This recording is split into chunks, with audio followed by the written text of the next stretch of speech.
Fantasy football is all about giving ourselves the best possible chance at the best possible team at the best possible time of the year. And with the fantasy playoffs right around the corner, today we're going to be looking at a few players that you should be able to trade for or away to give yourself a better opportunity at a fantasy championship.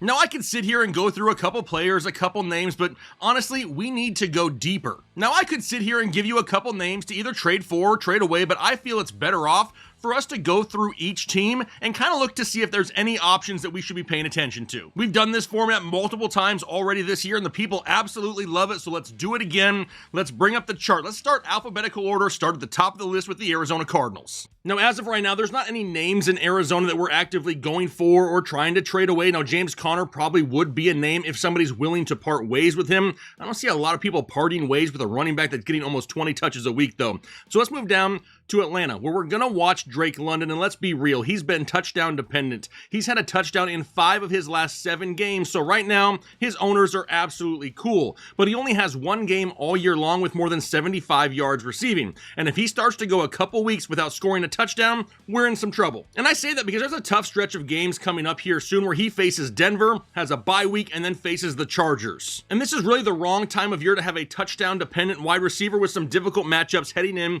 to the fantasy playoffs, so pay attention to Drake London. I'm not trading him away for pennies. I'm also not giving a whole lot away to get him on my roster. But honestly, if it's me and I own Drake London, I'm trying to trade him if possible. If you can find a great deal, a great return, I'm not opposed to trading Drake London right now while the value is high. How about Baltimore? I'll go ahead and trade Mark Andrews if I possibly can. He's popped here as of late, but it's all been because of touchdowns as well. 4 touchdowns over his last 3 games, but has no games with more than 5 receptions or 66 yards on the season. Now this offense has added Deontay Johnson, and they have one of the worst fantasy playoff schedules for tight ends with a bye week, the New York Giants, Pittsburgh, and Houston. Now, if he's all you got at tight end, and if you don't have him, you're going to have to stream some bottom feeder each week, then no, we probably don't do it. But if you have the availability to pick up another tight end that can produce decent numbers, and you can get something in return for Mark Andrews, who's producing right now, I take a look at that. How about for Buffalo and Amari Cooper? I will trade for Amari Cooper right now because he started off pretty slow in Buffalo.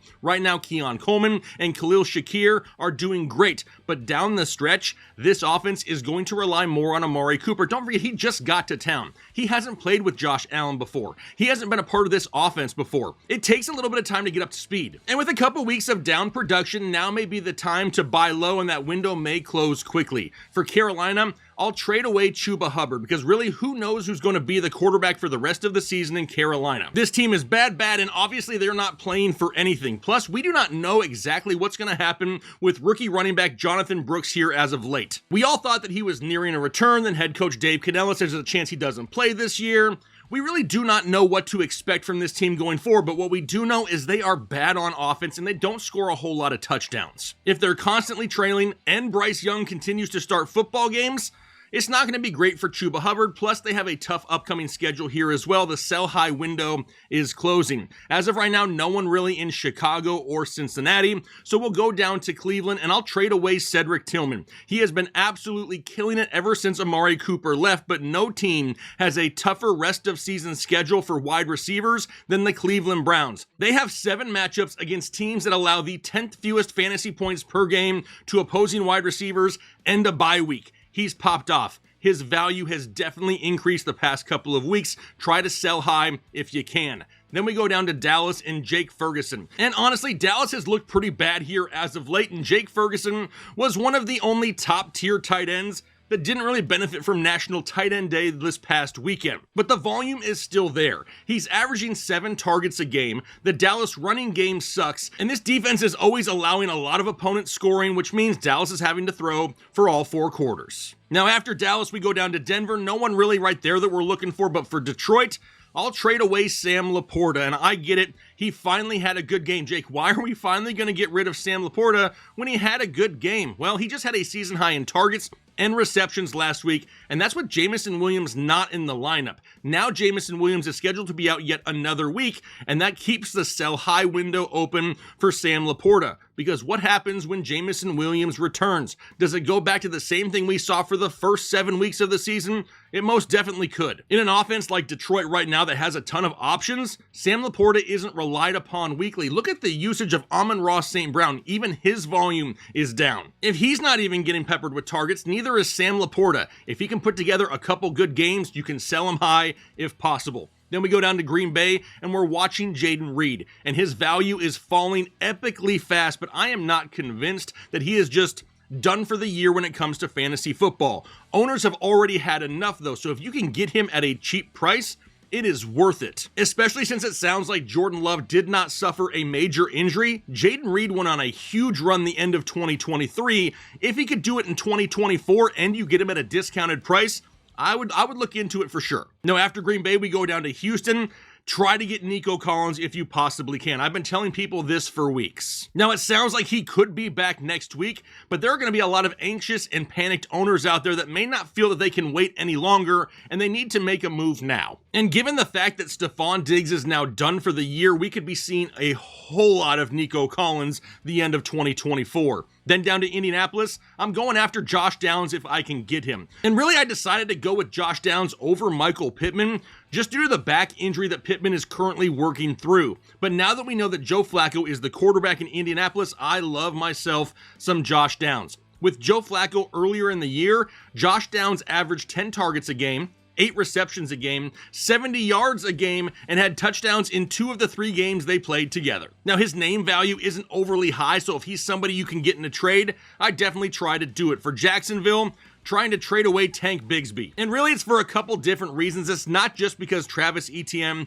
is set to return here soon. A split backfield on a team with a bunch of wide receivers, though, is not very appealing. Defenders are going to start stacking the box against Jacksonville, and it could lead to some bad days for Tank Bigsby. But Jacksonville also has one of the hardest rest of season schedules for the running back position. 6 tough run defenses and a bye week is not ideal. So if we can ship Tank Bigsby before that happens, hopefully we can get something in return. Then we go down to Kansas City, and I'm watching Xavier Worthy as of right now. What is going to happen to Xavier Worthy once the Kansas City Chiefs start to ramp up DeAndre Hopkins? Plus, we know that Juju is coming back as well. But what I do know is it's going to be less defensive attention looking the way of Xavier Worthy. They're already trying to find ways to manufacture touches for him, and he has a touchdown in 3 of his last 4 games. Is it possible that DeAndre Hopkins and Juju, when he returns, and Travis Kelce even, can they tie up defenders there in those short to intermediate routes? And can that open up things deep for Xavier Worthy's second half of the season?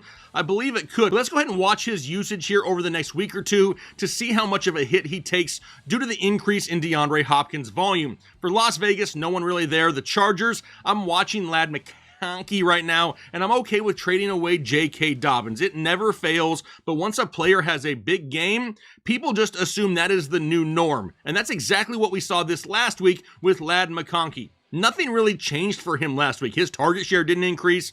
There weren't any injuries to give him more volume. He just really benefited from a 60-yard touchdown. That's not something you can count on weekly. It was a great catch and bad defense. Loved it last week. Not going to happen every single week. Now, as for J.K. Dobbins, this one really has to do with schedule, and he has a brutal schedule from week 12 on. Now, we've already seen J.K. Dobbins struggle in tougher matchups this year, so if you're able to sell high on a top 20 running back as of right now, to get yourself somebody maybe a little bit safer for rest of season, I'm all for it. How about for the Rams? I didn't include very many quarterbacks, but if you can get Matthew Stafford with a healthy Cooper Kupp and Puka Nacua is an elite fantasy quarterback. When both of them are healthy, he's averaging over 22 fantasy points per game. But what's great about it is with those options, the matchups don't really matter. They can put up fantasy points on anyone. I don't care if the Rams go out there and win games every week. I'm looking for fantasy points, and when Cooper Kupp and Puka Nacua are healthy, Matthew Stafford scores fantasy points. Now, after the Rams, we got Miami, Minnesota, and New England. Nobody were really going after there as of right now. For New Orleans, I'll go after Chris Olave. Let's not forget that Rashid Shaheed is done for the year, and now Derek Carr is on his way back. Volume alone is going to make Chris Olave worth the risk of a trade. Go after Chris Olave. Give yourself an opportunity to get a wide receiver that's going to see huge volume second half of the season. But after New Orleans, we go down to the New York Giants, and you can see that we're watching Malik Nabers, and now his numbers have started to drop here a little bit as of late, and people I see all over the place are wanting to trade Malik Nabers. He's had some bad quarterback play, and he's struggled with some drops, but he has a great fantasy playoff schedule. Dallas, New Orleans, Baltimore, Atlanta, Indianapolis. I am all for buying Malik Nabers right now, as long as you're not having to overpay. I'm not out there trading the likes of AJ Brown or somebody for Malik Nabers. But if someone is willing to part ways with him because they're a little bit frustrated with the recent production, I'm all for buying. You never know. You may have a couple solid bench players, a running back and a wide receiver that you can trade to the Malik Nabers owner to try to help deepen their roster, right? You're trying to do them a favor, giving them more options. You're assuming the risk of Malik Nabers. They're not having to anymore. So if you can get him for a good price, I'm not against Malik Nabers. The Jets, the Eagles, the Steelers, nothing really going on there as of right now. For San Francisco, I will trade away Deebo Samuel. He is already dealing with multiple minor injuries, and not to mention, he's already a boomer bust player anyway when he is healthy. You can definitely still trade him high though because of the Brandon Ayuk injury. He's done for the year, right? San Francisco is on a bye, but after they come off the bye, they're going to have to use Deebo Samuel because Brandon Ayuk is injured. You could definitely sell that to an opposing league mate. For Seattle, nothing really going on there. Tampa Bay, go out and get Mike Evans if you possibly can. He's still a few weeks away from return, but if you're in a good spot right now in the standings and you're just trying to load up for the fantasy playoffs and take advantage of a panicked owner, buy him cheap if you possibly can. And I say that because he plays the Carolina Panthers during the Fantasy Football Championship. Nuff said. All right, how about Tennessee? We're watching Calvin Ridley, and he really benefited in his first game without DeAndre Hopkins. Now, if he does struggle this week, a lot of people are going to look at the Week 8 performance and think it was just a fluke and continue to trade the guy for pennies on the dollar. But he has a great remaining schedule, including a matchup against Jacksonville in the fantasy championship game. He could be great depth for your fantasy team if you're able to get him. And then lastly, Terry McLaurin of the Washington Commanders. And this one, maybe a little tough to get. Terry is playing great football. He's a top 12 fantasy wide receiver, but a lot of people out there don't talk about him very much. But here's what's great about Terry McLaurin rest of season. He only has 2 games the rest of the year against top 10 defenses against opposing wide receivers. Plus, he's been super consistent all year long, and Jaden Daniels is damn elite. Now, a lot of people will come to us and ask questions in the comment section or during live streams. Hey, what can I get for Ladd McConkey right now? And those questions are absolutely impossible to answer. Let me give you a little bit of a tip when it comes to making trades in fantasy football. The first thing is determine what it is you're going to part ways with. Is it a quarterback, a running back, a wide receiver, a tight end? What is it? Once you determine the piece that you have to trade away, go out to the other teams in your league. Find the teams that need the piece that you have. Maybe you have a Deebo Samuel to offer.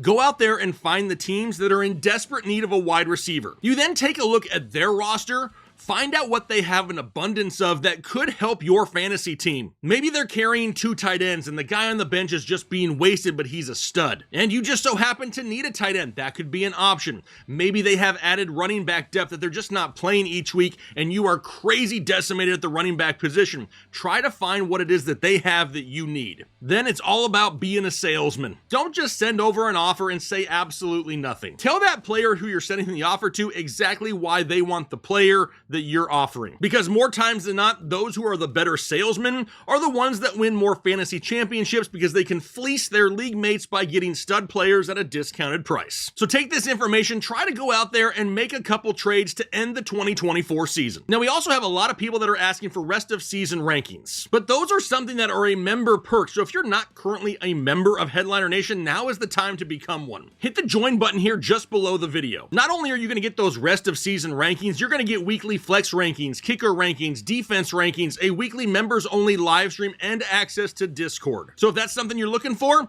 now is the time to sign up to become an official member of Headliner Nation. But I'm going to go ahead and get out of here for the day. Hopefully you enjoy the rest of your day, and then most importantly, do your part to make the world a better place. Analytics off the chain,